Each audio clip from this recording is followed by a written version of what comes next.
30/6/2025 मुरली दीदी ठार शुणा जाऊँचे आपण मैंने बाबा जेकोसी टॉपिक उपरे जदि क्लास शुणा चाहते ताल कमेंट करी तले कमेंट रे लिखिपारे ना तो दीदी को भी कहींपारे नचेत न फोन रे आप मेसेज करीपारे जे आपण को टॉपिक उपरे चाहते धारणा जेकोसी गोटे पॉइंट को आपण पिक करें कि वरदान उपरे गोटे स्पेशल क्लास करंतु आगुरी यही चैनल रे बहुत जन भाई भौणी मानकर अनुभव को अपलोड कराई बर्तमान तो 7 days कोर्स कंटिन्यू प्रोसेसिंग रे अच्छे तो आपण मैंने चाहिए आपण को जो कथा बाबा पसंद हो टॉपिक उपरे से सब्जेक्ट आप चूज करूँ बेसिकली से सब्जेक्ट उपरे क्लास हम आउ डेली रेगुलर मुरली क्लास तो अपलोड होचे आगु मुरली क्लास अपलोड हम। ओम शांति दीदी। ओम शांति। आज 30 जून 2025 मुरली शुणिया समस्ते मनीष खुशी चाहते समस्ते खुशी रही चाहते खुशी रही केते जन कौन कर बहुत टंका रोजगार रोजगार करी विभिन्न प्रकार घरे जिनस आनी भरुचंती जे खुशी मिलगली आउ केते जन कौन कर सब छाड़ देकर जंगल को पड़ाउछंती से खुशी मिलगली भावुंट किंतु परमात्मा गोटे मध्यम रास्ता बाहर करछंती अति आडंबर रहिले खुशी मिलबनी कि सब छाड़देले खुशी मिलनी घर गृहस्थ रुह सब कर्म कर धंदा कर बेपार वाणिज्य पाठ पढ़ पिला छुआ सब संभाल मात्र निरंतर मत स्मरण कर 3टा कथा सब मन रख जो मो आत्मा मत परमात्मा को पाखक जीवा पड़ो सेठू पुणी मो नुआ दुनिया सत्य जुग दुनिया को अभिनय करने आसी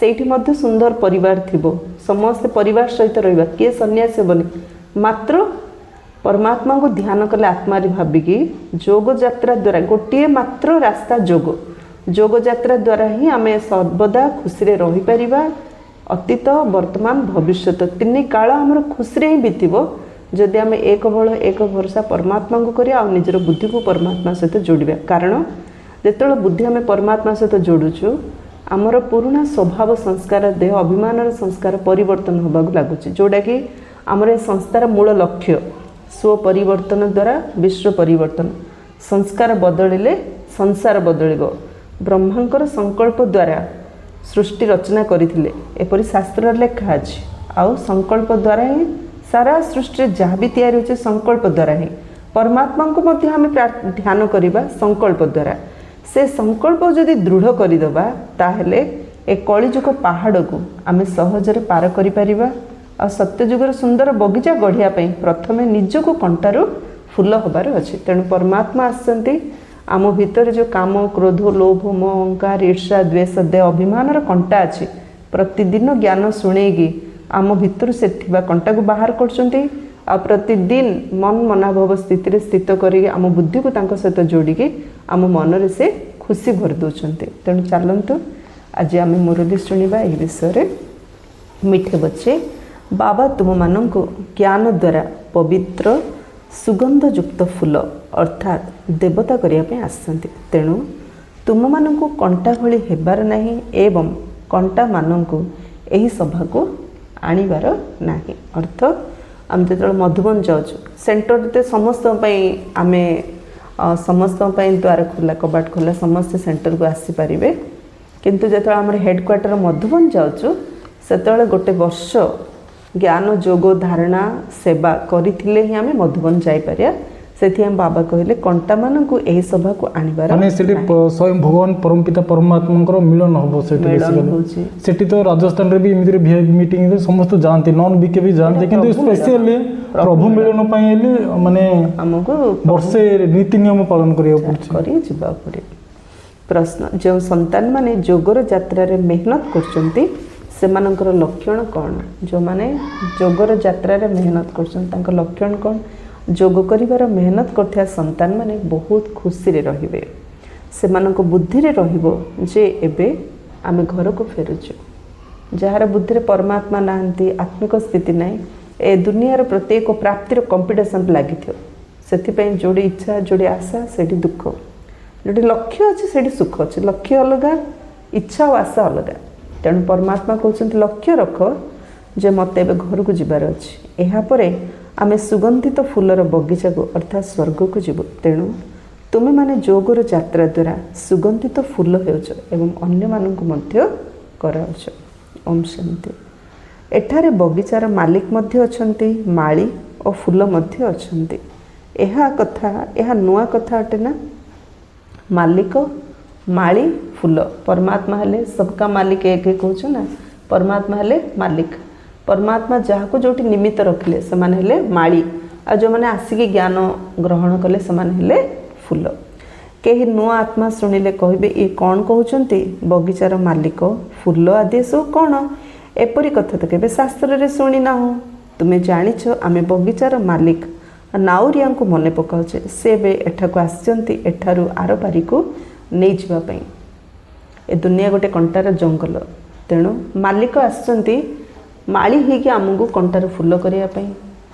ଏ ଦୁନିଆ ଗୋଟେ ଦୁଃଖର ସାଗର, ତେଣୁ ନାଉରିଆ ଆସିଛନ୍ତି ଆମକୁ ଏ ଦୁଃଖ ସାଗରରୁ ପାର କରିକି ସୁଖ ସାଗରକୁ ନେଇଯିବା ପାଇଁ। ଏସବୁ ନୂଆ କଥା ଯାହାକି ଶାସ୍ତ୍ରରେ ଲେଖା ହେଇନି। ଯେତେବେଳେ କିଏ କିଛି ନୂଆ କଥା କୁହନ୍ତି ସେତେବେଳେ ସଂସାର ଅଲଗା ପ୍ରକାର ରିଏକ୍ସନ୍ ଦେଖାଉଛି। ଯେମିତି ଯୀଶୁ କହିଥିଲେ God is love, love is God. ସମସ୍ତେ ଆମେ ଗଡ୍କୁ ମନେ ପକାଇ ପାରିବା, ଗଡ୍ଙ୍କ ନିକଟ ହେଇପାରିବା, ତ ତାଙ୍କୁ ଶୁଳି ଦେଇଦେଲେ। ଯେମିତି ଆଇନଷ୍ଟାଇନ୍, ସାଇଣ୍ଟିଷ୍ଟ ମାନେ ମଧ୍ୟ ନୂଆ ନୂଆ ସର୍ଚ୍ଚ ଯେତେବେଳେ ବାହାର କରୁଥିଲେ ତାଙ୍କୁ ଜେଲ୍ କରିଦେଉଥିଲେ ସେତେବେଳେ ରାଜାମାନେ। ଏବେ ମଧ୍ୟ ପରମାତ୍ମା ଯେଉଁ କଥା କହୁଛନ୍ତି ଶାସ୍ତ୍ର କଥା ଶୁଣୁନାହାନ୍ତି, କିନ୍ତୁ ଶାସ୍ତ୍ରର ସାରାଂଶ ଆସି ଆମ ଯେଉଁ ବୁଝୁଛନ୍ତି ଇଏ ମଧ୍ୟ ନୂଆ କଥା। ଆକୁ ମଧ୍ୟ ଯେହେତୁ ଏ ଜ୍ଞାନ ପରମାତ୍ମା ଦେଉଛନ୍ତି, ତେଣୁ ଇଏ ବଢ଼ି ବଢ଼ି ସାରା ବିଶ୍ୱରେ ଏବେ ସବୁ ଧର୍ମର ଲୋକ ଶୁଣି ଶୁଣି ନିଜକୁ ପରିବର୍ତ୍ତନ କରିବାରେ ଲାଗିଛନ୍ତି। କାରଣ ଏ କୌଣସି ଧର୍ମ ପାଇଁ, ଜାତି ପାଇଁ ନୁହେଁ, ଏ ଆତ୍ମାର ସଦ୍ଗତି ପାଇଁ ପରମାତ୍ମା ସେ ଜ୍ଞାନ ପୁରା ହୋଲ୍ ୱାର୍ଲଡରେ ଯେତିକି ସବୁ ଆତ୍ମାମାନେ ଅଛନ୍ତି, ଯେତିକି ସବୁ ଲୋକମାନେ ଅଛନ୍ତି, ତାର ତ ଗୋଟେ 10 ଭାଗରୁ ଭାଗେ ବି ଶୁଣୁନଥିବେ। ତ ସମସ୍ତଙ୍କ ପାଖରେ କେମିତି ପହଞ୍ଚିବ? 10 ଭାଗରୁ ଭାଗେ ନାହିଁ, ଅନେକ ଲୋକଙ୍କ ପାଖରେ ସନ୍ଦେଶ ପହଞ୍ଚାଉଛି। ଏବେ ମିଡ଼ିଆ, ଏବେ ଆମେ ୟୁଟ୍ୟୁବରେ ଛାଡ଼ିଲେ, ଆମେ ତାଙ୍କ ଲୋକଙ୍କ ପାଖରେ ପହଞ୍ଚି ପାରିଲେନି, କିନ୍ତୁ ଥ୍ରୁ ମିଡ଼ିଆ ଆମର ଯେଉଁ ସବଜେକ୍ଟଟା ପହଞ୍ଚିଲା ନା ନାହିଁ, ମ୍ୟାଟରଟା ପହଞ୍ଚିଲା ନା ନାହିଁ। ମିଡ଼ିଆ ତ ସବୁ କାମ କରୁଛି ନା। ଆଜିକାଲି ଯେତିକି ସବୁ ଦୁଷ୍କର୍ମ ହେଉଛି ମିଡ଼ିଆ ଯୋଗୁଁ, ସତ୍କର୍ମ ମଧ୍ୟ ମିଡ଼ିଆ ଦ୍ୱାରା ହେଇପାରୁଛି। ହେଲେ ସେଇଟା ବାବାଙ୍କୁ ମାନିବେ କେତେବେଳେ ସମସ୍ତେ? ଇନଫର୍ମେସନ୍ ଗଲା ବାବାଙ୍କର ବା ପରମାତ୍ମାଙ୍କର, ସେଇଟା ଇମ୍ପୋର୍ଟାଣ୍ଟ ନାହିଁ, କିନ୍ତୁ ଦୁନିଆ ଲୋକ ଏକ୍ସେପ୍ଟ କେତେବେଳେ କରିବେ? ନା ଭଗବାନ କେତେବେଳେ କରିବେ? ଫାଷ୍ଟ ହେଲେ ଆମେ ଆତ୍ମା, ଆମେ ଶରୀର ନୁହଁ। ଆମେ କ'ଣ ଭାବୁଛୁ ଏ ଶରୀର ସହିତ କେତେବେଳେ ମାନିଏ? ଶରୀର ସହିତ ନ ମାନିଲେ ମଧ୍ୟ ଆତ୍ମା ଶରୀର ଛାଡ଼ିଲେ ମଧ୍ୟ ମାନିବ ଯେ ପରମାତ୍ମା ଆସିକି କହିକି ଚାଲିଗଲେ ମାତ୍ର ମୁଁ ବୁଝିଲେ, ମୋତେ ଶୁଣେଇଲେ, ବୁଝେଇଲେ, ମାତ୍ର ମୁଁ ଶୁଣିଲିନି, ବୁଝିଲିନି, ପରେ ପଶ୍ଚାତାପ ପରେ ଆତ୍ମା। ଏମିତି ନୁହେଁ ଯେ ଆମେ ଶରୀର ସହିତ ହିଁ ଜାଣିବା, ଶରୀର ଛାଡ଼ିଲା ପରେ ମଧ୍ୟ ଆତ୍ମା ପରମଧାମ ଯିବା ପୂର୍ବରୁ ନିଶ୍ଚୟ ଜାଣିବ ଯେ ପରମାତ୍ମା ଆସିଛନ୍ତି ବୋଲି। ଆତ୍ମାର ସଦ୍ଗତି ସବୁ ଆତ୍ମା ମାନେ ଜାଣେ, କାରଣ ଆତ୍ମା ଶରୀର ଛାଡ଼ୁ ଛାଡ଼ୁ ପରମାତ୍ମାଙ୍କ ପାଖକୁ ଯାଉଛି, ଯିଏ ବି ହଉନା କାହିଁକି। ଆଉ ପ୍ରତ୍ୟେକ ଜନ୍ମର ଶେଷରେ ଆମେ ଯେତେବେଳେ ଶରୀର ଛାଡ଼ୁଛୁ, ପ୍ରତ୍ୟେକ ଜନ୍ମରେ ଶେଷରେ ମୃତ୍ୟୁ ପରେ ପରମାତ୍ମା ଆମକୁ ସବୁ କର୍ମର ସାକ୍ଷାତକାର କରାଉଛନ୍ତି। ଶରୀରରେ ଆସିଲା ପରେ ଆମେ ଶରୀରର ଅଭିମାନରେ ଆସି ପରମାତ୍ମାଙ୍କୁ ଭୁଲି ଯାଉଛୁ, କିନ୍ତୁ ଆତ୍ମା ଯେମିତି ଶରୀରରୁ ଡିଟାଚ୍ ହେଇଯାଉଛି ସେ ପରମାତ୍ମା ସହିତ ଆଟାଚ୍ ହେଇଯାଉଛି। କିନ୍ତୁ ପରମାତ୍ମାଙ୍କୁ ଭଲ ଭାବେ ଜାଣିକି ତାଙ୍କଠୁ ସବୁ ଶକ୍ତି ନେବା ପାଇଁ ତାକୁ ଶରୀର ଥିବା ସମୟରେ ପ୍ରାକ୍ଟିସ୍ କରିବାର ଆବଶ୍ୟକ।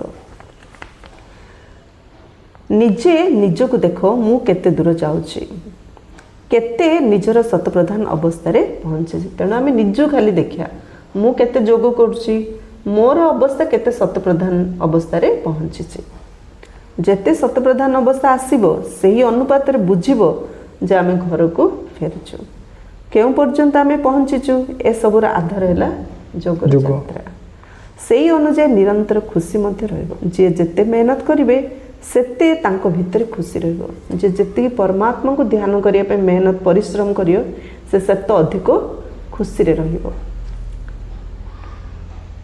ଯେପରି ପରୀକ୍ଷା ପାଖେଇ ଆସିଲେ ଛାତ୍ର ବୁଝିଯାଏ ଯେ ମୁଁ କେଉଁ ଡିଭିଜନରେ ପାସ୍ ହେବି। ପରୀକ୍ଷା ପାଖେଇ ଆସିଲେ ଷ୍ଟୁଡେଣ୍ଟ ସେ କେମିତି ପଢ଼ିଛି ତା ଅନୁସାରେ ସେ ଜାଣିଯାଉଛି ମୁଁ को डिविजन रे पास हेबे एठारे मध्ये सेही परि होछि प्रत्येक संतान निजको जानिछंती जे मु केते सुगंधयुक्त फूल होइछि पुणी अन्य मानकु केते सुगंधयुक्त कराउछि एहार गायन मध्ये रहिछि कंटार जंगल ताहला फुलर बगीचा मुसलमान माने मध्ये कहिथांती गार्डन ऑफ अल्लाह भाबुचंती सेठारे एक बगीचा अछि सेठाकु जे जाए खुदा ताकु फूल देइथांती मनोकामना पूर्ण करिथांती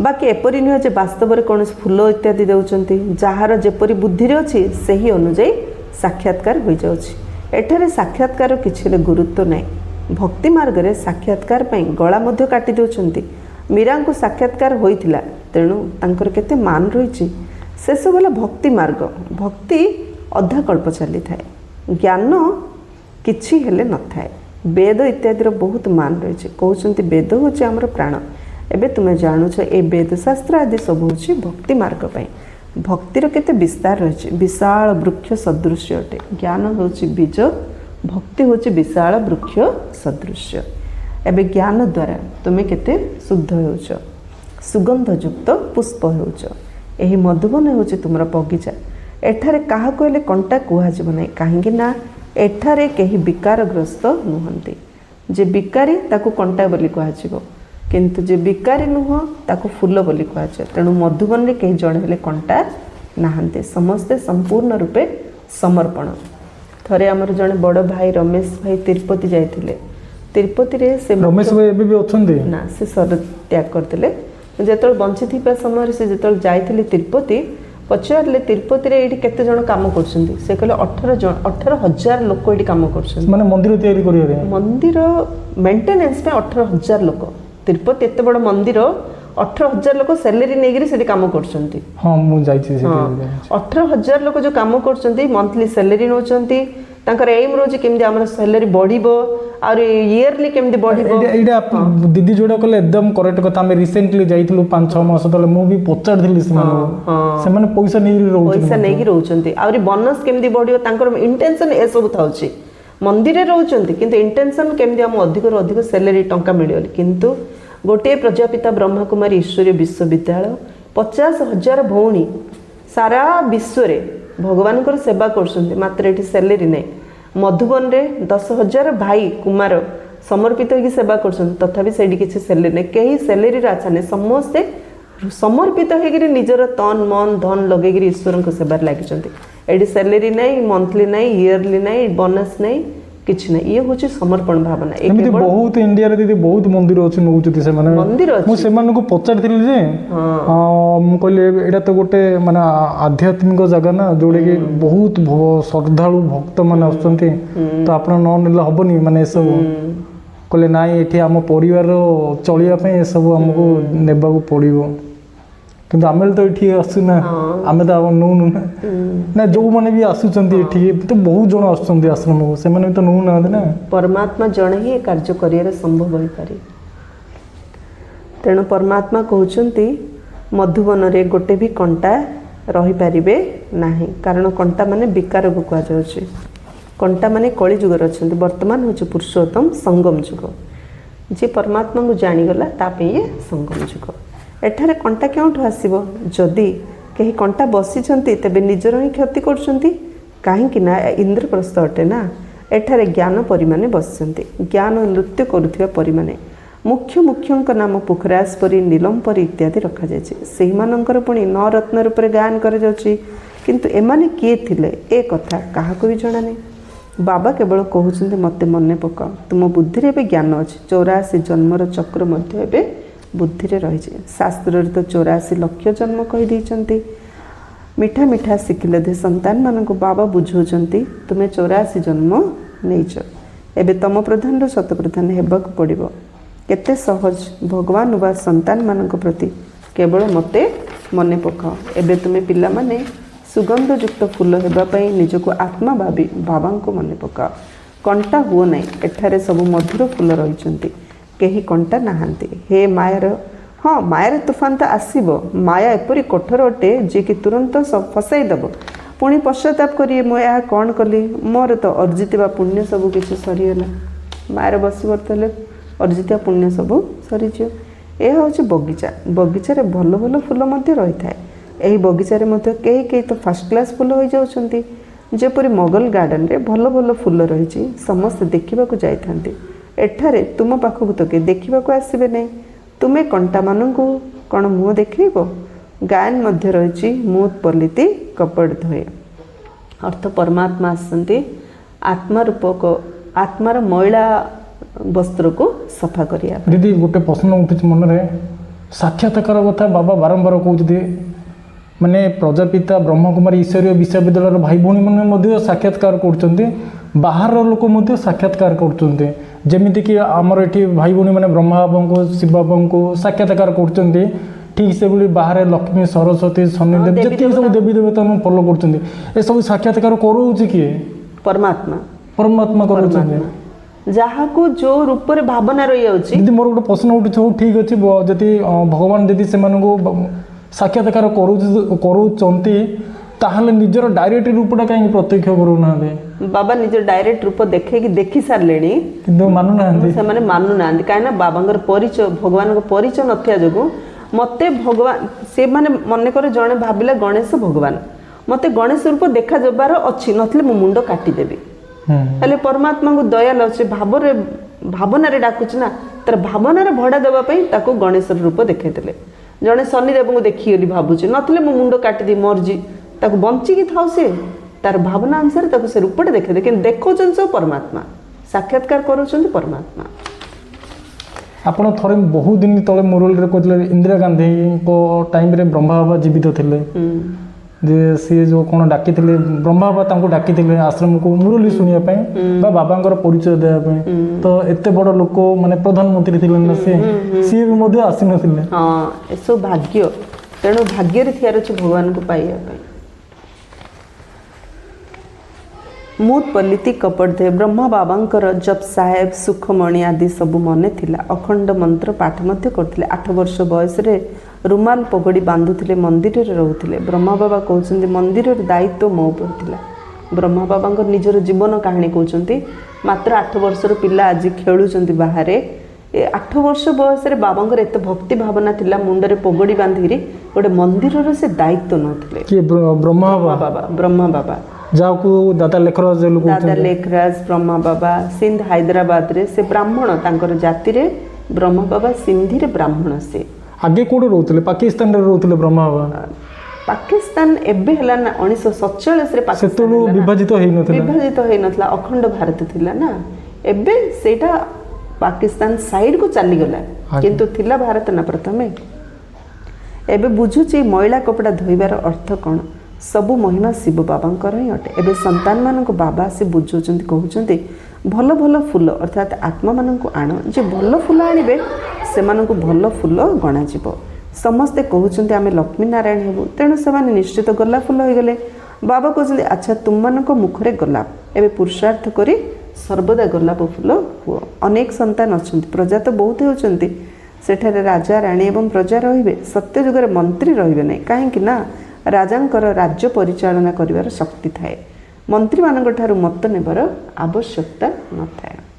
ନଚେତ୍ ପରାମର୍ଶଦାତା ବଡ଼ ହୋଇଯିବେ, ସେଠାରେ ଭଗବାନ ଭଗବତୀଙ୍କ ଅନ୍ୟଠାରୁ ମତ ନେବାର ଆବଶ୍ୟକତା ନାହିଁ। ପତିତ ହେଲେ ମନ୍ତ୍ରୀର ଆବଶ୍ୟକତା ପଡ଼ିଥାଏ। ଭାରତର ହିଁ କଥା, ଅନ୍ୟ କୌଣସି ଖଣ୍ଡ ନାହିଁ ଯେଉଁଠି ରାଜାମାନଙ୍କ ପାଖରେ ମୁଣ୍ଡ ନୁଆଁଉଥିବେ। ଏଠାରେ ହିଁ ଦେଖାଇ ଦିଆଯାଉଛି ଜ୍ଞାନ ମାର୍ଗରେ ପୂଜ୍ୟ, ଅଜ୍ଞାନ ମାର୍ଗରେ ପୂଜାରୀ। ସେମାନେ 2 ମୁକୁଟଧାରୀ, ଏମାନେ 1 ମୁକୁଟଧାରୀ। ଭାରତରେ ହିଁ ଏସବୁ ପ୍ରଚଳନ ଅଛି। ଯେତେ ବଡ଼ ରାଜା ହୁଅନ୍ତୁ, ସେ ରାଜମହଲରେ ଗୋଟେ ମନ୍ଦିର ଥାଉଛି। ସେ ମନ୍ଦିର ଯେଉଁ ଦେବତାମାନଙ୍କୁ ପୂଜା କରୁଛନ୍ତି, ସେ ଦେବତାମାନେ ପ୍ରକୃତରେ ସତ୍ୟ ଯୁଗର ମହାରାଜା ମହାରାଣୀ, ତ୍ରେତା ଯୁଗର ମହାରାଜା ମହାରାଣୀ। ସେମାନେ ମଧ୍ୟ ମହାରାଜା, ଏମାନେ ମଧ୍ୟ ରାଜା। କିନ୍ତୁ ସେମାନଙ୍କୁ କାହିଁକି ପୂଜା କରୁଛନ୍ତି? ସେମାନେ ତାଙ୍କର 2ଟା ମୁକୁଟ ଥିଲା, ଅର୍ଥାତ୍ ଗୋଟେ ସୁନାର ମୁକୁଟ, ତା ସହିତ ପବିତ୍ରତାର ଆଭାମଣ୍ଡଳୀ ଥିଲା। ତେଣୁ ଦ୍ୱାପର ଯୁଗର ରାଜା ସତ୍ୟ ତ୍ରେତା ଯୁଗର ରାଜାମାନଙ୍କୁ ପୂଜା କରୁଛନ୍ତି। ଭାରତ ପରି ପବିତ୍ର ଖଣ୍ଡ ଆଉ କେଉଁଠାରେ ନାହିଁ। ପ୍ୟାରାଡାଇଜ୍ ସ୍ୱର୍ଗ ବହିସ୍ଥ ଥିଲା, ତୁମେ ସେଥିପାଇଁ ହିଁ ପଢ଼ୁଛ। ଏବେ ତୁମକୁ ଫୁଲ ହେବାକୁ ପଡ଼ିବ। ମାଲିକା ଆସିଛନ୍ତି, ମାଳି ମଧ୍ୟ ଅଛନ୍ତି। ଆମ ଭାରତ ପରି ପବିତ୍ର ଭାରତ ଆଉ କିଛି ନଥିଲା।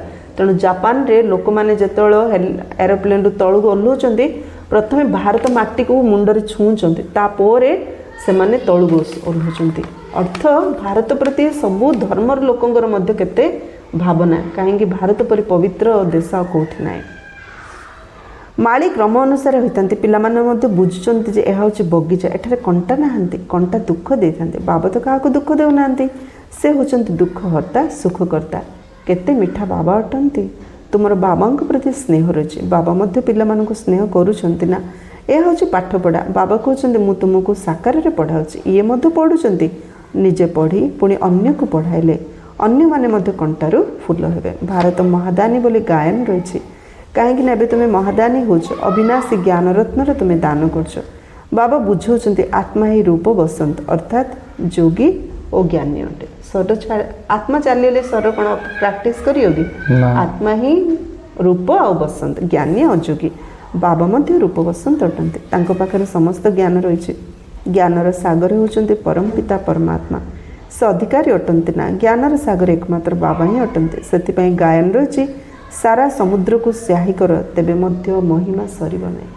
ସାରା ସମୁଦ୍ରକୁ ସ୍ୟାହି କରିଦେବା, ସାରା ଜଙ୍ଗଲକୁ ପେପର କରିଦେବା, କାଗଜ କରିଦେବା, ଆଉ ସାରା ଜଙ୍ଗଲକୁ କଲମ କରିଦେବା, ସାରା ସମୁଦ୍ରକୁ ସାରା ପୃଥିବୀକୁ ପେପର କରିଦେବା, ଜଙ୍ଗଲକୁ କଲମ କରିଦେବା, ସମୁଦ୍ରକୁ ସ୍ୟାହି କରିକି ସରସ୍ୱତୀ ବିଦ୍ୟାର ଦେବୀ ମା ସରସ୍ୱତୀ ମଧ୍ୟ ବସିକି ଲେଖିଲେ ପରମାତ୍ମାଙ୍କର ମହିମା କେବେ ସରିବ ନାହିଁ। ପୁଣି 1 ସେକେଣ୍ଡରେ ଜୀବନ ମୁକ୍ତିର ମଧ୍ୟ ଗାୟନ ରହିଛି। ଏତେ ମହିମା ଯାହାଙ୍କର, ସେ ଗୋଟେ ସେକେଣ୍ଡରେ ଆମକୁ ମୁକ୍ତି ଆଉ ଜୀବନ ମୁକ୍ତି ଦେଇପାରୁଛନ୍ତି। ତୁମ ପାଖରେ କୌଣସି ଶାସ୍ତ୍ର ଆଦି ନାହିଁ। ଭକ୍ତି ମାର୍ଗରେ କୌଣସି ପଣ୍ଡିତଙ୍କ ପାଖକୁ ଗଲେ ଭାବିଥାନ୍ତି ଯେ ଏ ପଣ୍ଡିତ ବହୁତ ବିଜ୍ଞ ଅଟନ୍ତି, ଇଏ ସବୁ ବେଦଶାସ୍ତ୍ରକୁ ମୁଖସ୍ଥ କରୁଛନ୍ତି, ପୁଣି ଜ୍ଞାନର ସଂସ୍କାର ନେଇ ପୁନର୍ଜନ୍ମରେ ମଧ୍ୟ ଛୋଟ ବୟସରୁ ହିଁ ଶାସ୍ତ୍ର ଇତ୍ୟାଦି ଗାୟନ କରିଥାନ୍ତି, ଅଧ୍ୟୟନ କରିଥାନ୍ତି। ତୁମେ ସଂସ୍କାର ନେଇଯାଉନ, ତୁମେ ପାଠପଢ଼ାର ଫଳାଫଳ ନେଇଯାଉଛ। ଜଣେ ଶାସ୍ତ୍ରଜ୍ଞ ହେଇଥିବ, ମରିଗଲା ପରେ ନେକ୍ସଟ ଜନ୍ମରେ ଛୋଟରୁ ହିଁ ସେ ଶାସ୍ତ୍ର ମୁଖ ଫଟାଫଟ କହିପାରିବ, ସେ ସଂସ୍କାର ନେଇଗଲା। କିନ୍ତୁ ଆମେ ଯେଉଁ ଜ୍ଞାନ ଶୁଣୁଛୁ, ଏ ଜ୍ଞାନଟା ନେବାନି, ଜ୍ଞାନର ସଂସ୍କାର ଆମେ ସାଥିରେ ନେଇକି ଯିବା। ଯଦି ଆମେ ମଲା ପରେ, ଆମେ ଶରୀର ଛାଡ଼ିବା ପରେ, ଏବେ ଆମର ଯେଉଁ ବି ସଂସ୍କାର ଅଛି, ସପୋଜ ଆମେ ରାଗିବାର ସଂସ୍କାର ଆମ ପାଖରେ ଅଛି, ତ ଆମେ ଶରୀର ଛାଡ଼ିଲା ପରେ ଆଉ ଗୋଟେ ଶରୀର ନେବା, ସେ ଶରୀର ନେଲା ପରେ ମଧ୍ୟ ଆମର ଏଇ ଯେଉଁ ସଂସ୍କାର ରାଗିବାରଟା ଥିବ, ସାଥିରେ ଯିବ। ଆମେ ମରିଗଲେ ଯେଉଁ କହୁଛନ୍ତି ମରିଗଲେ ସବୁ ଯିବ ବୋଲି, ମରିଲେ କିଛି ଯିବନି, କର୍ମଟା ରହିଯାଉଛି ସାଥିରେ, ସଂସ୍କାର ସାଥିରେ ଯିବ। ପାଠପଢ଼ା ଶେଷ ହେଲେ ଫଳାଫଳ ବାହାରି ଏବଂ ସେ ଅନୁସାରେ ପଦପା। ଜ୍ଞାନ କ'ଣ ସାଥିରେ ନେଇଯିବ କି? ସେଠାରେ କାହାକୁ ତ ଜ୍ଞାନ ଶୁଣାଇବାର ନାହିଁ। ଏଠାରେ ତ ତୁମର ପାଠପଢ଼ା ଚାଲିଛି, ଯାହାର ପ୍ରାରବ୍ଧ ନୂଆ ଦୁନିଆରେ ମିଳିବ। ତୁମମାନଙ୍କୁ ବାବା ବୁଝାଉଛନ୍ତି ମାୟା ମଧ୍ୟ କିଛି କମ୍ ଶକ୍ତିବାନ ନୁହେଁ। ମାୟାର ଶକ୍ତି ଅଛି ଦୁର୍ଗତିକୁ ନେଇଯିବା ପାଇଁ, ମାୟାର ଶକ୍ତି ଅଛି ଆମ ଦୁର୍ଗତି ନେଇଯାଉଛି। ପରମାତ୍ମା ବାବା ଆମର ଆସିଛନ୍ତି ଆମକୁ ସଦ୍ଗତିକୁ ନେବା ପାଇଁ। ତୁମମାନଙ୍କୁ ବାବା ବୁଝାଉଛନ୍ତି ମାୟା ମଧ୍ୟ କିଛି କମ୍ ଶକ୍ତିବାନ ନୁହେଁ, ମାୟାର ଶକ୍ତି ଅଛି ଦୁର୍ଗତିକୁ ନେଇଯିବା ପାଇଁ। ତେବେ ତାର କ'ଣ ମହିମା କରାଯିବ କି? ସେ ତ ଦୁଃଖ ଦେବାରେ ଶକ୍ତିମାନ ଅଟେ ନା, ବାବା ସୁଖ ଦେବାରେ ଶକ୍ତିମାନ ହୋଇଥିବାରୁ ତାଙ୍କର ଗାୟନ ରହିଛି। ତେଣୁ ରାମଙ୍କର ମନ୍ଦିର ଅଛି, କେଉଁଠି ରାବଣର ନାହିଁ। କୃଷ୍ଣଙ୍କର ମନ୍ଦିର ଅଛି, କେଉଁଠି କଂସର ନାହିଁ। ହିରଣ୍ୟକ୍ଷର ମନ୍ଦିର ଅଛି, କିନ୍ତୁ କାହାର ନାହିଁ? ହିରଣ୍ୟକ୍ଷର ମନ୍ଦିର ଅଛି, କିନ୍ତୁ ବିଷ୍ଣୁଙ୍କର ମନ୍ଦିର ଅଛି, ହିରଣ୍ୟକ୍ଷର ମନ୍ଦିର କୋଉଠି? ନାରାୟଣଙ୍କର ମନ୍ଦିର ଅଛି, ହିରଣ୍ୟକ୍ଷର ମନ୍ଦିର ନାହିଁ। ଅର୍ଥାତ୍ ଯିଏ ଆମକୁ ଦୁଃଖ ଦେଉଛି ତାହାର କୋଉଠି ମନ୍ଦିର ନାହିଁ। ସେ କେତେ ଧନବାନ ହେଇଥାଉ, ରାବଣ ଧନବାନ ଥିଲା, ସୁନାର ଲଙ୍କାର ରାଜା ହେଇଥିଲା, ପଣ୍ଡିତ ଥିଲା, ବ୍ରାହ୍ମଣ ଥିଲା, ଜ୍ଞାନୀ ଥିଲା, ଶକ୍ତିଶାଳୀ ଥିଲା, 33 କୋଟି ଦେବତାକୁ ତାର ଖଟର ଖୁରାରେ ବାନ୍ଧି ଦେଇଥିଲା, ହେଲେ ବି ତାର କୋଉଠି ପୂଜା, ଗୋଟେ ମନ୍ଦିର ନାହିଁ। ରାମ ତପସ୍ୱୀ ଥିଲେ, ବନବାସୀ ଥିଲେ, ହେଲେ ମଧ୍ୟ ରାମଙ୍କର ସମସ୍ତେ ପୂଜା କରୁଛନ୍ତି। ତେଣୁ ବାବା କ'ଣ କହୁଛନ୍ତି? ବାବା ସୁଖ ଦେବାରେ ଶକ୍ତିମାନ ହୋଇଥିବାରୁ ତାଙ୍କର ଗାୟନ ରହିଛି। ଏହିପରି ମଧ୍ୟ ଡ୍ରାମା ତିଆରି ହୋଇଛି। ତୁମେ ସୁଖ ଓ ଦୁଃଖ ଉଭୟ ଭୋଗ କରୁଛ। ହାର ଏବଂ ଜିତ୍ କାହାର ହେଉଛି ଏହା ମଧ୍ୟ ଜଣାଯିବା ଉଚିତ ନା। ବାବା ମଧ୍ୟ ଭାରତକୁ ହିଁ ଆସୁଛନ୍ତି, ଜୟନ୍ତୀ ମଧ୍ୟ ଭାରତରେ ହିଁ ପାଳନ ହେଉଛି। ଏକଥା ବି କାହାକୁ ଜଣା ନାହିଁ ଯେ ଶିବ ବାବା କେବେ ଆସିଲେ, କ'ଣ ଆସି କରିଥିଲେ। ଚିହ୍ନ ବର୍ଣ୍ଣ ହଜେଇ ଦେଇଛନ୍ତି। ବାବାଙ୍କର ସନ୍ତାନ କୃଷ୍ଣଙ୍କର ନାମ ଲେଖି ଦେଇଛନ୍ତି। ବାସ୍ତବରେ ଶ୍ରୀ ବାବାଙ୍କର ଏବଂ କୃଷ୍ଣଙ୍କର ମହିମା ଅଲଗା ଅଲଗା ଅଟେ। ସେ ନିରାକାର, ଇଏ ସାକାର। କୃଷ୍ଣଙ୍କର ମହିମା ସର୍ବଗୁଣ ସମ୍ପନ୍ନ, ଶ୍ରୀ ବାବାଙ୍କର ଏପରି ମହିମା କରାଯିବ ନାହିଁ। ଯାହା ପାଖରେ ଗୁଣ ଅଛି ତେବେ ତାଙ୍କର ଅବଗୁଣ ମଧ୍ୟ ଥିବ, ସେଥିପାଇଁ ବାବାଙ୍କର ମହିମା ହିଁ ଅଲଗା ଅଟେ। ବାବାଙ୍କୁ ଅକାଳ ମୂର୍ତ୍ତ କହୁଛନ୍ତି ନା, ଆମେ ମଧ୍ୟ ଅକାଳ ମୂର୍ତ୍ତ ଅଟୁ। ଆତ୍ମାକୁ କାଳ ଖାଇପାରିବ ନାହିଁ, ନା ପରମାତ୍ମାଙ୍କୁ ନା ଆତ୍ମାକୁ। ଏ ଦୁନିଆରେ 3ଟା ଜିନିଷ ଅବିନାଶୀ, ଆତ୍ମା, परमात्मा सृष्टि बाकी जहाँ आम आखिरी देखुचे सब विनाशी जल वायु अग्नि आकाश पृथ्वी को नहीं सृष्टि ये केबे विनाश हेनी मात्र परिवर्तनशील आत्मा परिवर्तनशील पतित होची पवित्र होची पतित होची पावन होची आत्मा अविनाशी पांच तत्व अविनाशी परमात्मा मध्य अविनाशी किंतु से केबे परिवर्तन होना से सदा शिव सदा कल्याणकारी सदा पवित्र सदा सुखदायी बाबा बाबा जो आपन कहते दुखर मरण चक्र रे आसुना सॉरी मरण चक्र रे नुहे दुख सुख माने दुख सुखर चक्र रे आसुना जन्म मृत्युर दुख सुखर चक्र से क्या आसुने दुख आसले से आसुंते हमको सुख दुनिया को नबा पाए आत्मा को काल खाई पारिब नहीं आत्मा अकाल मूर्त ए शरीर भ्रुकुटी सिंहासन अटे आत्मार बाबा आमर बाबा मध्य अकाल मूर्त अटंती काल शरीर को ही खाई थाए एठा को अकाल मूर्त बाबा को डाकुचंती सत्य जुगरे डाकिबे नहीं कहीं सेठार तो सुख ही सुख रहिबो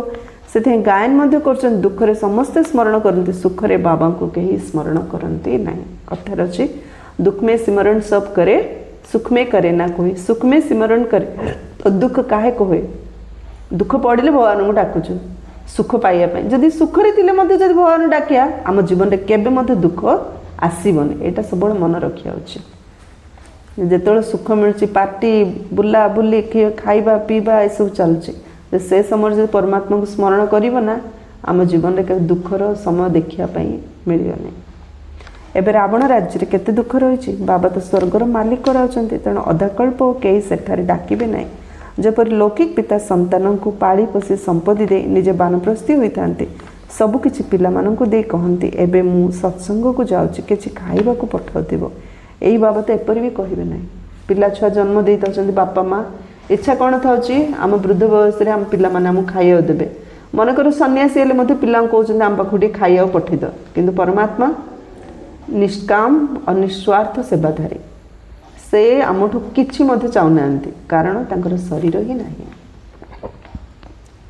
ये तो कहते मीठा मीठा संतान माने मु तुमको विश्वर बादशाही दे बानप्रस्थ को चली जीवी मु कौन केबे कहबी जे खाइबा पई पठेइबो लौकिक संतान मानकर तो कर्तव्य होछि पितांकर दायित्व नेबा नचेत खाइबे किपरि एही बाबा तो कहउछन्ति मु निष्काम सेवाधारी अटे मनुष्य केबे निष्काम होई परिबे नाही मनुष्य केबे निष्काम हेई परिबे नाही कारण मनुष्य तो शरीर धारण करछ ना तार कामना निश्चित रूपे रहुछि निष्काम सेवाधारी ए वर्डटा भी बाबा कहले निष्काम माने कोन जोडी जार स्वार्थ नथिबो ना कोन कामना इच्छा इच्छा नथियो मनुष्यर कोनसी इच्छा नथागिरी केबे किछ करूनी जहाँ भी कर पचर गोटे इच्छा थी कर जड़े भगवान ही निष्काम कौन सी कामना रखुना सी आम उपर डिपेंडेंट ही नुह मनीष माने ही डिपेंडेंट मनीष मनुष्य एक सामाजिक प्राणी बोली कहगला इच्छा माने आमे कोइ परिया मध्ये गोटे स्वार्थ बोली मध्ये कोइ परिया स्वार्थ अलगा नल तो आशा भी गोटे कोइ परिया स्वार्थ अलगा इच्छा अलगा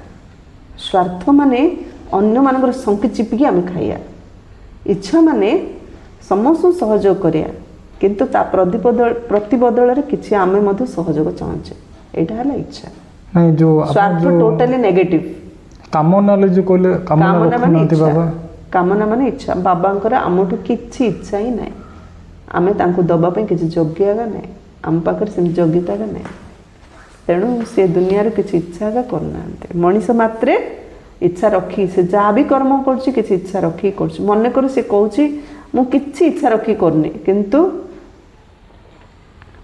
कर्म फिलोसफी स्पष्ट रूपे कहूछि से जहाँ करछि ता फल ता पई थुआ हेछि से खाइयो तार फल निश्चय किंतु परमात्मा जणे सारा सृष्टि को स्वर्ग कर दउछन समस्त दुख दूर करछन मात्र तार फल से इच्छा रखुनांती कि से फल मध्ये नउनांती एही बाबा तो कहउछन्ती मु निष्काम सेवाधारी अटे मनुष्य केबे निष्काम होई परिबे नाही मनुष्य केबे निष्काम होई परिबे नाही तेणु मनीष उपर जति डिपेंड करछु हमें जदि सती परमात्मा को उपर डिपेंड करिया असौभाग्य हमर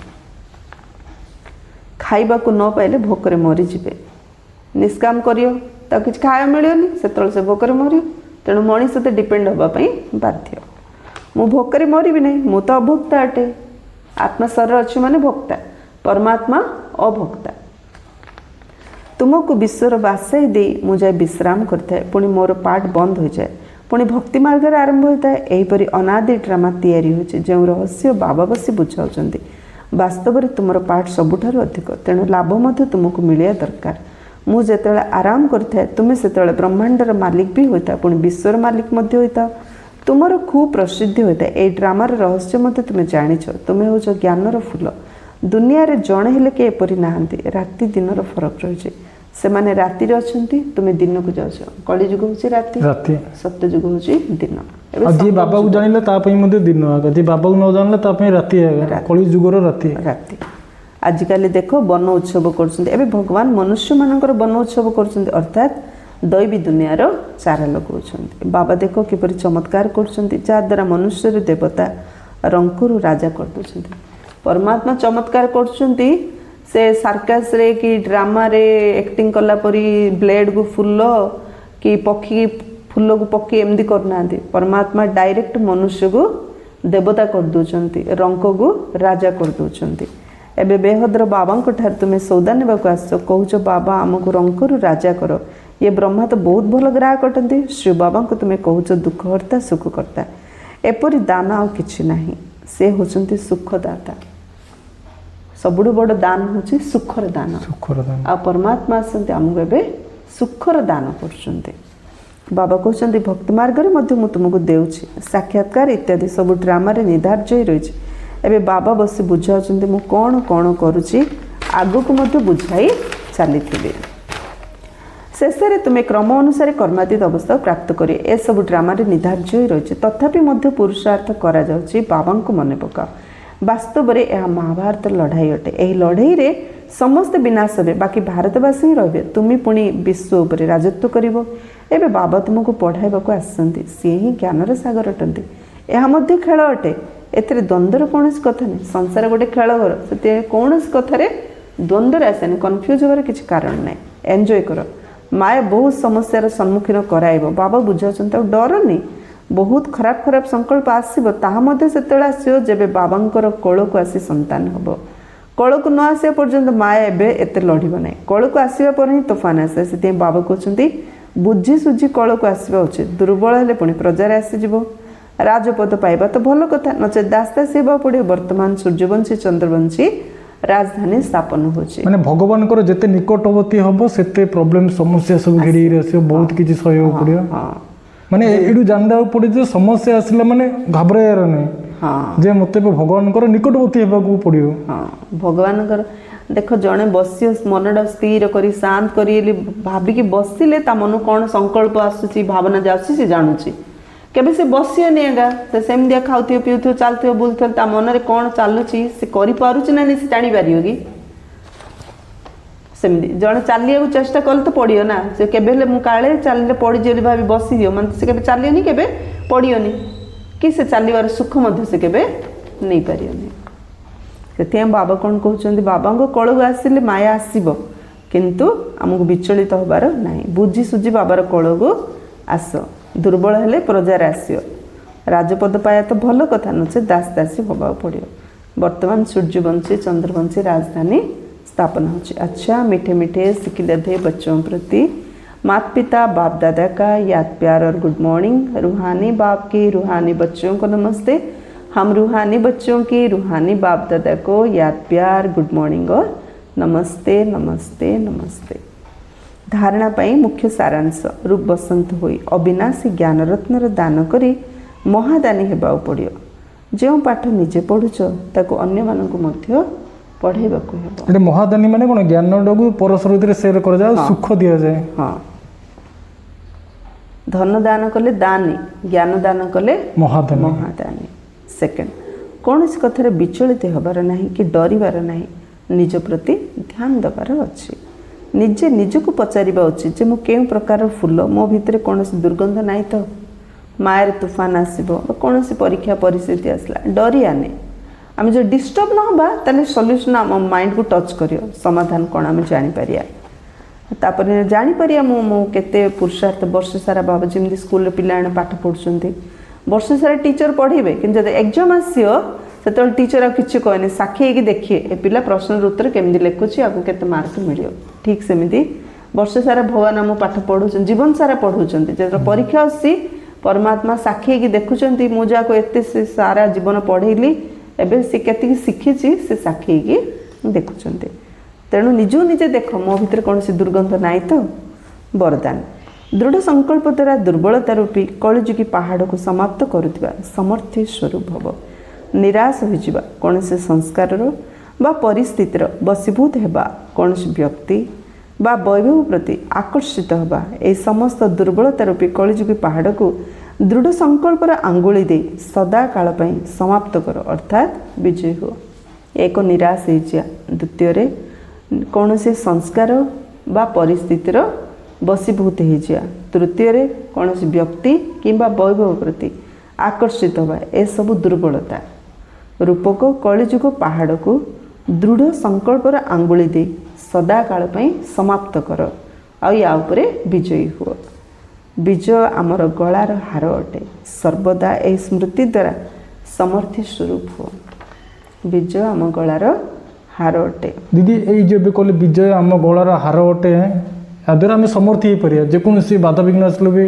आम से बाधा विघ्न को आसान पूरा पार करदे सहजरे पार कर जो जेकोसी या ही कहुच्छे जोग मेडिटेशन माने किसी नुह गोटे प्रोब्लेम आसला मो पे प्रोब्लेम सिंपल मुंड बिंधुची मो मुंड बिंधुची बिंधुची बिंधुची भाई मुंड आउरी बिंधुची जब आम मुंड बिंधुचे मुंड बिंधा प्रति ध्यान दबानी आम जब अन्य कौन कम लगी जाऊँ से मुंड बिंधा केतल बढ़ला केतल सरीगला कमीगला आम जापारनु ठीक सेमती जेकोसी परिस्थिति आते आम परिस्थिति विषय भावुचु से परिस्थिति आउरी परिस्थिति जीवन ना एक्चुअली आम भाभी भाभी परिस्थिति बढ़ाऊँ जमी गोटे गछ अच्छी गचर पानी देले गछटा बढ़ुची जदि गचर पानी दबानी ऑटोमेटिक गछ मरी जाउची सेमती जो भी परिस्थिति आसे जेते परिस्थिति विषय भावुचे से परिस्थिति बढ़ी बढ़ी जाउची जदि से परिस्थिति विषय भाबियानी आम पूरा ताठू डिटाच माइंड तो डिटाच करदबा तो से परिस्थिति आपे समाप्त हो तेणु बाबा कहते हे विजय परिस्थिति विषय न भाविले विजय किंतु संकल्प तो आसूची ना परिस्थिति आसी माने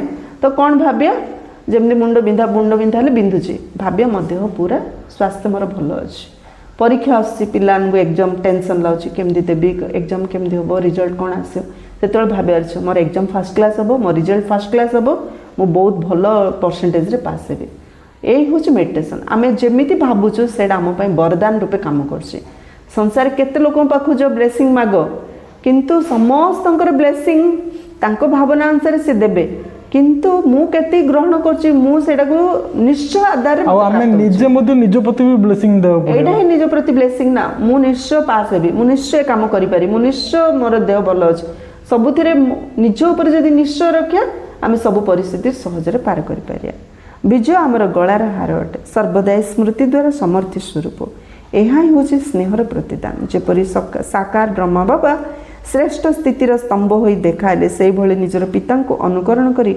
सर्वगुणर स्तंभ हो बाबा जमी श्रेष्ठ स्थिति निजर तैयारी करिके देखैतिले सेमती सर्वगुणर स्तंभ हेले श्रेष्ठ स्थितिर मध्य आम स्तंभ हो पारे स्लोगान साधन गुड़िक सेवा पई उद्दिष्ट आराम पसंद होगा पई न भगवान आम साधन देइचंती सेवा करिया पई आराम पसंद करिया आराम करिया पई न अव्यक्त इशारा आत्मिक स्थिति रहिबार अभ्यास कर एवं अंतर्मुखी हो जपरी एटम बम को गोटे स्थान रे निक्षेप करिले चारिआडे तार अंश व्यापी जाई थाए ताहला एटम बम यह होची आत्मिक बम एहार प्रभाव अनेक आत्मा को आकर्षित करिवो एवं सहजरे प्रजा मानकर वृद्धि होइजिवो आत्मिक स्थिति द्वारा अनेकों को आम आकर्षित करिपरिबा एवं सहजरे सत्य जुगर प्रजा वृद्धि हेबे सेथिपाई संगठित रूप से आत्मिक स्वरूपर अभ्यास को बढ़ाओ एवं स्मृति स्वरूप जहाद्वारा वायुमंडल शक्तिशाली होमती तो आम समस्ते निज निज घरे कर्मधंदा समय बाबा को ध्यान करें खुशी पाइया किंतु आम आश्रम विभिन्न प्रकार कार्यक्रम जोग भट्टी रखा हाँ से जोग भट्टी आम सारा दिन किंबा केते घंटा निर्धार्य करी समस्त एकाठी आम जोग भट्टी करछुं समस्ते मिसी करछुं भट्टी माने जमती भट्टी इटा भट्टी करछुंती इटा भट्टी कले कौन कंचा इटा को कंचा माटी को सेप देगिरी जेतल निया लगे दउचंती भट्टी ओली कहउचन से भट्टी रे पोड़ी जाउची पोड़ीले से इटा से कंचा माटीटा पोड़ीले ताको इटा हो जाउची इटा को आनी हम घर तैयारी करछु ए घर के भूसुड़ुनी ठीक सेमिति जीवन रे हाँ आम जीवनटा गोटे कंचा माटी परी आपको जदि ईश्वर को स्मृति रे भट्टी रे बसई दबा ताहले या भितर जो कंचा पणिया अच्छी से दूर हो आम मजबूत हो पारिया आ या द्वारा आम कौन संगठित रूप से जो आम अभ्यास करुचे ए स्वरूप द्वारा वायुमंडल मध्य शक्तिशाली हो जाए जमी इटाटा मटीटा पोड़ी इटा करी जो आम घर करी घर भीतर रोचु से बाहर पवन पानी खरा आम प्रभावित करनी ठीक सेपरी जोग बल द्वारा जो मनटा को आम मजबूत कर दौचु वातावरण बाहर वातावरण दुख सुख निंदा स्तुति मान अपमान प्रभाव आमको प्रभावित करि परिबो नाही। अच्छा ओम शांति।